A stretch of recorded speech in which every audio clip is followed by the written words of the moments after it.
dependent on just the heights of the cups, right? So one list of numbers instead of a table with two values. Okay? What did we call that list of numbers? What does it say in the handout? A sequence. So any list of numbers is a sequence. And what do you call each part of the sequence? A term. Okay? So you basically have a first term, a second term, a third term. Your sequence was particularly important because it had a certain pattern. So for number 3, did you guys figure out what do you call a sequence when you have some amount that's consistently being added to make each new term or consistently being subtracted to make each new term? Did anybody figure out what kind of sequence that's called? Good. So this is called an arithmetic sequence. Okay? So that's what our lesson is about today. And you guys basically have figured everything out here. We just have to connect it all together.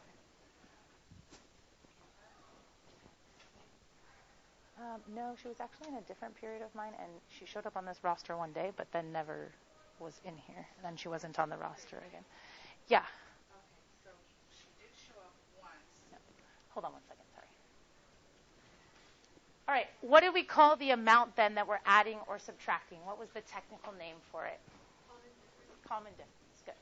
Okay, so this is going to be the common difference. This is basically going to take the place of our 9.1 notes. And they refer to that as D when you see stuff with formulas that are about sequence. So the first term of your sequence, okay, some people had 12, some people had 14, some people had 13. I'm just going to write 13. Whatever the first term in your list was, you wrote the number there. Then this is to give you some notation. When the term number, so n is the term number. So whenever we see n in this context, it's telling you how many spaces over in your list you want to be. So 1 means the first term, 2 means the second term, etc. The actual term, the number that is sitting in that spot in the list, is referred to with the letters A. But they're all referred to as A's. So how do you tell apart the first one, the second one, the third one? You put a little number next to the A. Okay? So if I want to look at the first term, I'm really looking for A1, and that's what I would refer to as the first number in the sequence. Okay? So we would say, in our case, that A1 was equal to 13. Okay? So if you change the n, you're changing how far over you're going in the sequence. So maybe I change it to 2, 3, 4. Okay? There will be a new number in the list. The second number in the list is A2, A3. Then A4 is the fourth number in the list. So A means an actual number from the list. The n value is just how many spaces in your list you're looking at. Okay? So in your list, you will have different values for A2, A3, A4. Okay?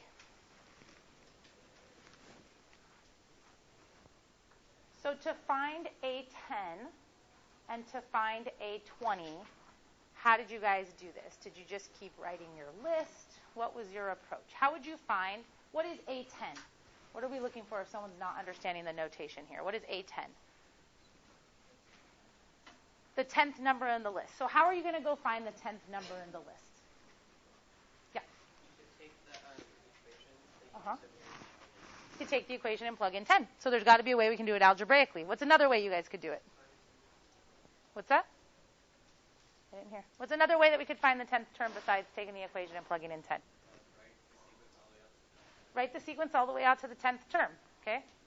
That's going to be good up for a while, right? And then we're going to want the equation, right? If I say the 100th term, do you guys want to write out the sequence? No. And so for the 20th term, you would do the same. You'd either plug 20 into your equation, or you would write the sequence out for 20 terms, okay? And it's going to be different what you guys found for each of yours. Okay? So what I want to focus on is what it says down here at the bottom.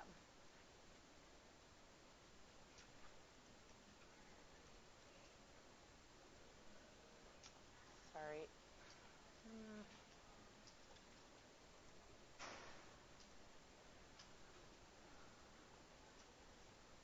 All right.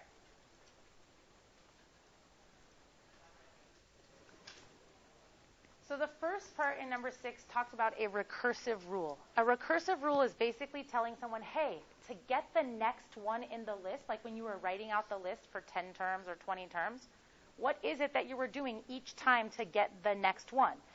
So with these arithmetic sequences, what do we do every time to get the next term in the list? We add or subtract, depending on the context, the common difference, right? So our recursive rule is going to be a rule. So the equation, instead of saying y equals and having x, it says an equals. So our equation is going to say an equals. And if it's recursive, it's going to depend on the one that was before it.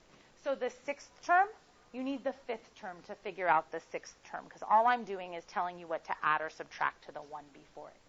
Does anybody have any idea, like, okay, if I had the 20th term, what term was right before the 20th term? The 19th term. So then put it in like algebra contests. If I have the nth term, right, this mystery term floating out there in my sequence, how would I use notation to show the term that comes before n? Yes? Good. Still an A, because it's still something in my list. But it has to be the one right before n is happening, so its little subscript is n minus 1. Is that okay with everybody? So it's weird notation. It just means the one before n. Okay? So your rule, your recursive rule, will find the new term by taking the one before it and adding to it whatever your common difference was, 2, 2.5, depending on how you measured the cups, right? I'm just going to kind of write it generically, and I'll write D right there. And your D is whatever you used in this situation. Okay? So this is useful, but is this useful to find like the millionth term of the sequence? Okay, but to find the millionth term, what would you need to know? The one right before it. So you got to know the 999,999th term. To find that one, you have to know the one before it. So this is useful, but like it's like I don't want to write out all those terms. Okay? So the other rule that we sometimes have is the explicit rule. The explicit rule is like the equation that you guys wrote for your cups, where if you want to find the 20th cup, you just plug in 20, and you get the answer. You don't have to know the 19th one or the 18th one. That would be better if I want to find the millionth term, right? Then I just plug in a million. I don't have to know the 999,999th term, right? So the explicit rule is going to have still an on this side because you're still going to find the number that's in your list. But on the other side, it's going to have some equation that just depends on n. Which spot is it in the list? Okay? So your guys' explicit rule for yours, if I use the numbers that I did up here, your explicit rule looked something like what the measurement of one cup was, 12, 13, 14, whatever you guys got, plus the amount of change. Now, what did we say we're going to call the amount of change when we're dealing with these arithmetic sequences? D, the common difference, right?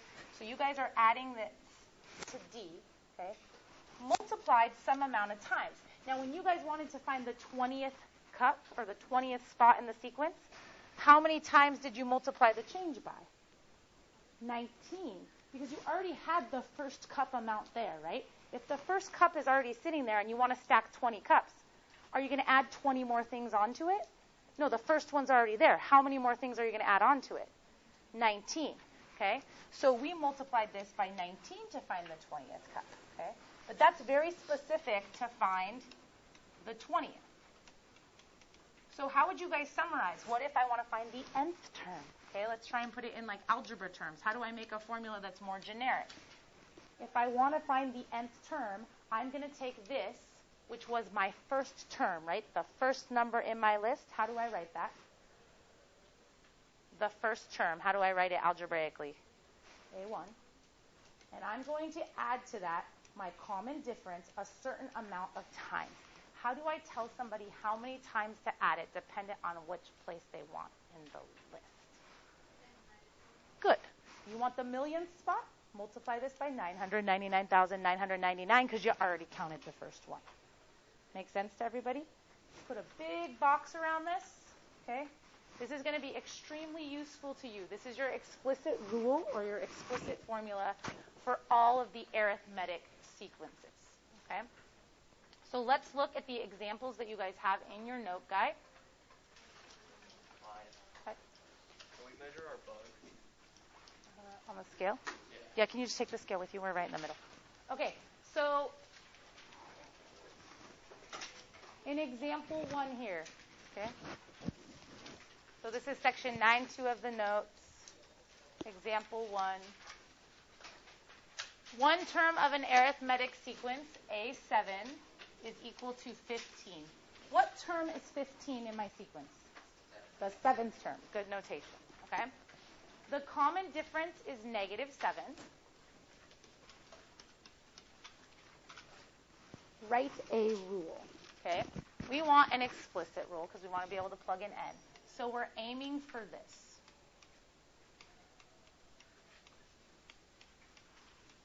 This is the formula we just figured out on your page, right? This is like the generic rule for everything that's arithmetic. All right, so I got some stuff. I have d. D is negative 7. This is very much like writing the equation of a line, okay? Y equals mx plus b, right? Here's my y, okay? Here's my x. This is like my m, because m is multiplying x, plus my b, right? That's the kind of thing that's going on. So we can use the same idea that we use to write equations of lines to figure this out. Okay? I don't know. Basically, the thing I don't know that I need to know is A1. Does anybody know how this one other piece of information they've given me, that A7 is equal to 15, can help me find A1? Good. Substitute AN is equal to 15 when n is equal to 7. Just like you substitute in an xy ordered pair in y equals mx plus b to solve for b when you don't know what it is, right? That's exactly what we're doing. So 15 is the outcome when I plug in 7 as the term number. Okay? So I get 15 equals A1 plus, 7 minus 1 is 6, times negative 7 is negative 42. And then if I add 42 to both sides, I will get that A1 is 57. Okay? So what is my rule? To find AN, you need to take what? Looking right here. To find AN, you need to take A1, which is 57. Yes. Yeah, but it's not 7 times 7. It's 7 times 7 minus 1. So it's going to be like 7 times 6. But thank you, because I do not make that mistake a lot. So A1 is 57 plus n minus 1 times my common difference of negative 7. Okay? And you will probably see the answer in your textbook after everything has been simplified, so they'll distribute and combine like terms. So you'll either see it written as negative 7n plus 64 or 64 minus 7n. So tonight's whole lesson is either going to be about writing rules given different terms in the sequence, or if I give you a rule, can you tell me the first 5 terms? How would you find the 100th term then of this sequence? What would you do? You have a rule now. How would you find the 100th term of the sequence? Plug in 100. You actually get to plug in 100 for n because in your formula you already accounted for the fact that you're taking away 1 from it. Okay? So your formula takes 1 away. So now that's why your formula is so useful. If someone wants to find the 28th term, they plug in 28. Okay? All right. Let me see if I have to say anything else about this. All right. I will say this. What I will do is this. I still want you guys to try homework too. You have all the general information. You just don't have examples exactly to get through. But what I'm going to do right now during tutorial is close my door. I'll finish on the video the examples. So if you don't have enough understanding of the way the sequence works, you can see explicit examples when they give you this. How do you find this? When they give you this. Technically, if you know how it works, you can figure it out. But I get that sometimes you guys like explicit examples. So you can watch the video and then finish the homework, or you can dive right into the homework. Do homework number 2. It's online.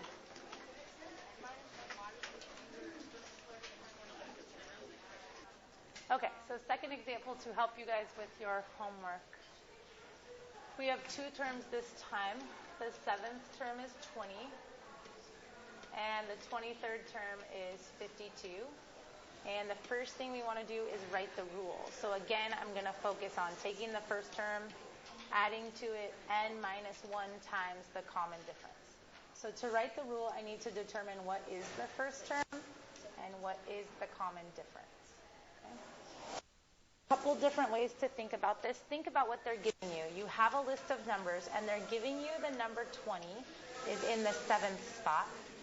And they're giving you the number 52 is in the 23rd spot. Okay? So I basically need to somehow from this figure out the first term and the common difference. What I do know is that the amount from 20 to 52 is 32. I went up an amount of 32 from 52. But that does not mean my common difference is 32 because that did not happen in one leap from one term of the sequence to the next. That happened from the 7th term all the way to the 23rd term, which is 16 different movements. So it took 16 spots for me to go up 32 spaces. So basically, going up 32 spaces divided by 16 different movements gives me 2. So 2 is going to be my common difference. I have to finish recording this and then I'll give you what you need. All right, now I need to determine the first term in order to finish writing the rule. So the closest thing we have to the first term is the 7th term. We can either start counting backwards by 2s till we get to the first term, or we can do what we did in the first example and we can plug in one of these pairs. Like I know the 7th term is 20, so I can plug in that n is 7 when an is 20, and I can figure out a1 that way. So if I plug those things in, here's the information that I get. So 20 is equal to the first term plus 12, which means the first term is equal to 8. So my actual rule would be that a sub n is equal to 8 plus n minus 1 times 2. If you distribute the 2 and simplify it, you'll get that your rule should equal 2n plus 6.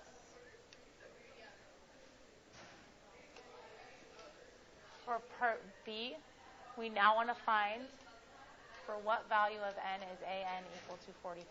So they're telling us an is 44 in this sequence. So we would take our rule and we would plug in the value of an. It's like having a y value and looking for the x value. So when do we get an outcome of 44 for which n values? And then we would finish solving for n.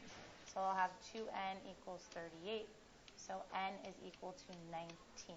So 19 is the n value when a sub n is 44, or in other words, the 19th term of our sequence is 44. Okay? Okay.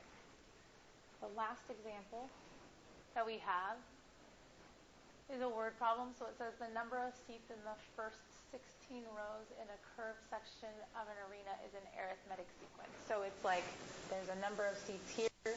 That's our first term in our sequence. Another term. We have like this amphitheater or arena of seats like this.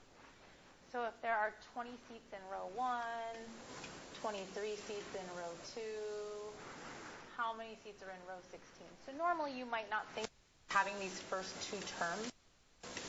So we know this is row 1, row 2, first term, second term. Wouldn't really be enough to establish if the sequence really has an arithmetic pattern. But we know that it does because it says in the problems that they form an arithmetic sequence. So if this is my first term, this is my second term, I can see that the common difference between terms is 3. So then when the question asks how many seats are in row 16, I have a couple choices. I could just continue the list to the 16th term. You guys can totally do that if it's faster. I'm going to use the algebraic method because what if they ask for like row 99? I don't really want to write the sequence out 99 terms. So the rule that we're going to be looking at, again, it's an arithmetic sequence. So we have this same rule that we had before. Okay? So I want to create something where I can plug in n and find a sub n. So again, I want to know the first term and the common difference. And based on the information from the problem, I have both those things. The first term is 20.